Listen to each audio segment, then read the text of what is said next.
Now on Palm Beach TV. Fraudsters are at it again, eyeing the island's wealthy, but police say not so fast. I think we're in an uptick for frauds. I don't know that we're at the highest peak we've ever been for frauds, but we're definitely seeing an uptick over the last 2 or 3 months. To the point that it's good to once again get this information out.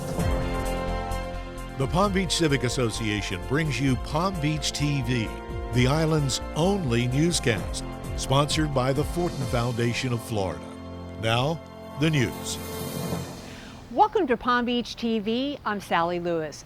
Palm Beach police are urging you to be on alert about financial fraud involving check washing and text scams that are happening right here to Palm Beach residents. In a world dominated by technology, criminals are reverting to old tricks to steal, check washing, and sending phony links to gain access to your money. Sometimes these things just follow waves and patterns, and as it becomes more difficult to commit one type of theft, namely maybe credit card theft or electronic, means of theft, or people get wise to something, old things come back up that people have, seemingly forgot about or may feel safe, and it just kind of ebbs and flows with what's easiest for them to defraud people with. Palm Beach police have seen a rise in check washing cases, especially involving checks sent through the mail for substantial amounts, such as property tax payments. With check washing scams, criminals steal a legitimate check, sometimes from a mailbox, then use chemicals to remove the ink without damaging the paper. Once the check is washed, they rewrite it with a new payee and sometimes with a higher amount, stealing from your account often before you realize you're the victim of fraud. Police advise when possible to mail the check from a post office instead of leaving it in your mailbox, but even that is no longer enough. Now we're seeing checks that are legitimately put into the mail system and then stolen at a sorting facility, or possibly by postal employees. And that becomes much more difficult to recommend to someone, hey, go to the post office and mail your check.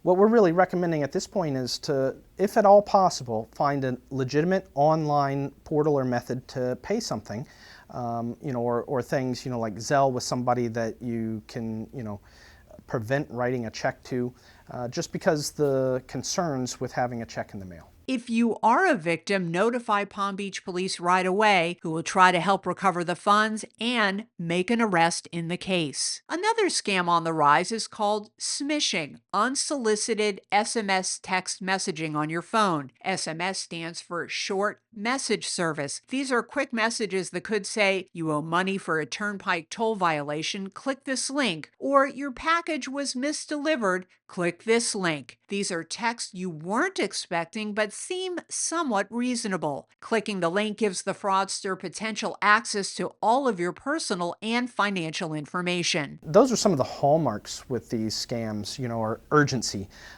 Having someone tell you that they need to pay with gift cards, right? That's a very common one where someone says, hey, you need to pay this or you're going to be arrested, or we're going to shut this service off, and I need you to get me so many thousands of dollars in gift cards right now and scrape off the back and tell me what the numbers are. That is a huge red flag. If anyone is asking for gift card payment or cryptocurrency payment or Bitcoin payment, those are red flags for fraud all day long, and you just need to stop the interaction you have with someone and contact the police department if you want help with what to do next. Season may be winding down, but the most recent case of smishing in town was reported last week, and that's why police want residents and businesses to stay cautious year-round. And that wraps up Palm Beach TV. Stay up to date with the island's only newscast at palmbeachcivic.org and through our social media. Until next time, thank you for watching. Palm Beach TV is a production of the Palm Beach Civic Association. We thank our sponsor, the Fortin Foundation of Florida, and encourage you to let us know how we can further provide news coverage that best serves our members and residents.